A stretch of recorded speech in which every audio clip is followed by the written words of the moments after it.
વડોદરા કોર્પોરેશનની સામાન્ય સભામાં બબાલ થઈ. મ્યુનિસિપલ કમિશનર અને કોર્પોરેટર વચ્ચે ઉગ્ર બોલાચાલી થઈ. કોર્પોરેટર આશીષ જોશીએ લાઇવ કોન્સર્ટના ખર્ચ સામે સવાલ ઉઠાવ્યો. ઇવેન્ટ મેનેજમેન્ટ સર્વિસના 9 લાખ, જનરેટર ભાડું 6 લાખ ચૂકવતા આક્ષેપ કરવામાં આવ્યો છે. ખુરશી સોફાના 1,76,000 અને કાર્પેટનું ભાડું 88,000 ચૂકવી દેતા હંગામો થયો. કાયમ હોસ્પિટાલિટી કંપની સાથે સાઠગાંઠ હોવાનો દાવો કરવામાં આવ્યો.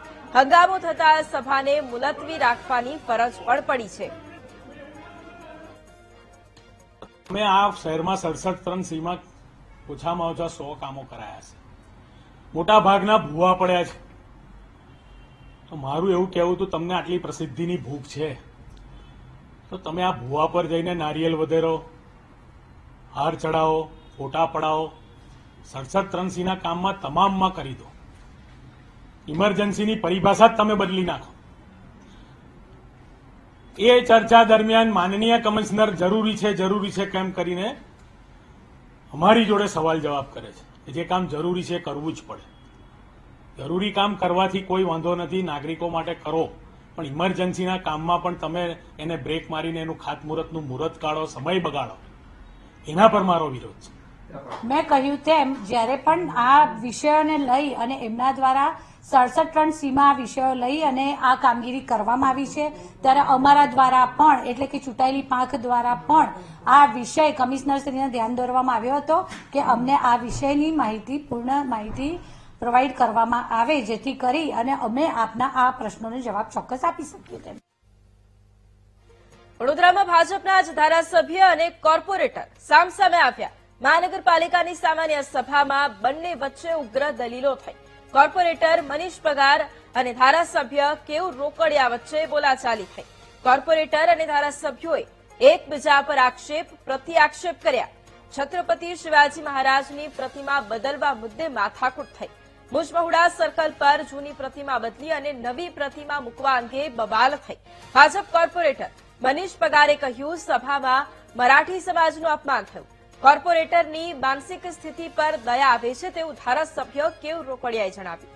નોંધનીય છે કે મરાઠી સમાજના લોકોએ અગાઉ છત્રપતિ શિવાજી મહારાજની મૂર્તિ મુકાવી હતી, જે ઘોડા વગરની હતી.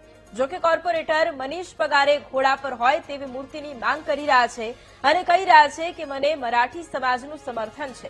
જ્યારે કોર્પોરેશને કહ્યું હતું કે અગાઉના લોકોની એનઓસી લાવો તો મૂકવામાં વાંધો નથી.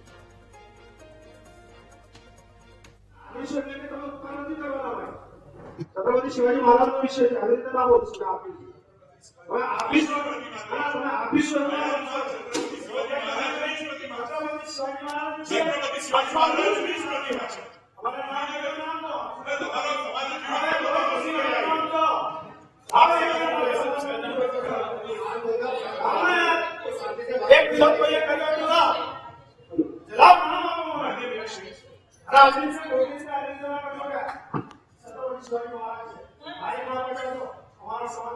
અને ફાયદો કઈ કહેવાય નહીં તો મેરિટ ચાલતો નથી એટલે ફરી કોઈ આવે ના આવે, પણ હજી સમય છે, કશું આપવાનું નથી.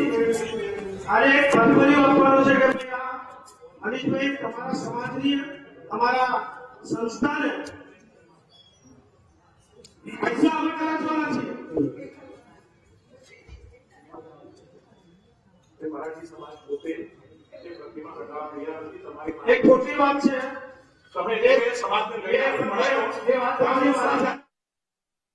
છત્રપતિ શિવાજી મહારાજની જે પ્રતિમા છે એ અશ્વારૂઢ નથી, અને આપ પૂરા વિશ્વમાં ક્યાંક પણ જોશો તો શ્રી છત્રપતિ શિવાજી મહારાજ હોય, મહારાણા પ્રતાપ હોય, તો અશ્વારૂઢ પ્રતિમા હોય તો એ શોભે છે એમના કદ પ્રમાણે, એમના ઇતિહાસ પ્રમાણે અને એમના શૌર્ય પ્રમાણે.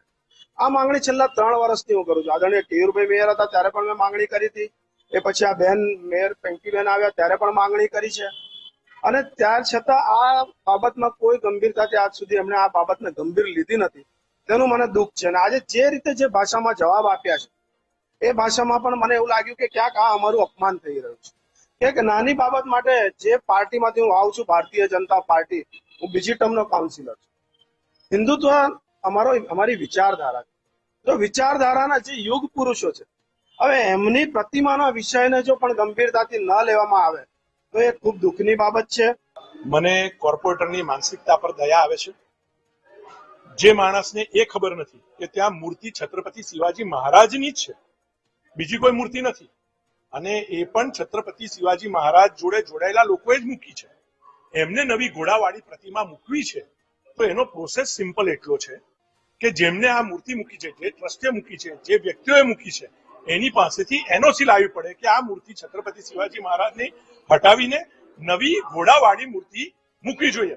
અને અમે પણ આનંદિત છે જો છત્રપતિ શિવાજી મહારાજની નાની પ્રતિમા હટી અને ઘોડાવાળી પ્રતિમા મુકાય તો ખરેખર એ સર્કલ પણ દૈદીપ્યમાન થઈ શકે એમ છે.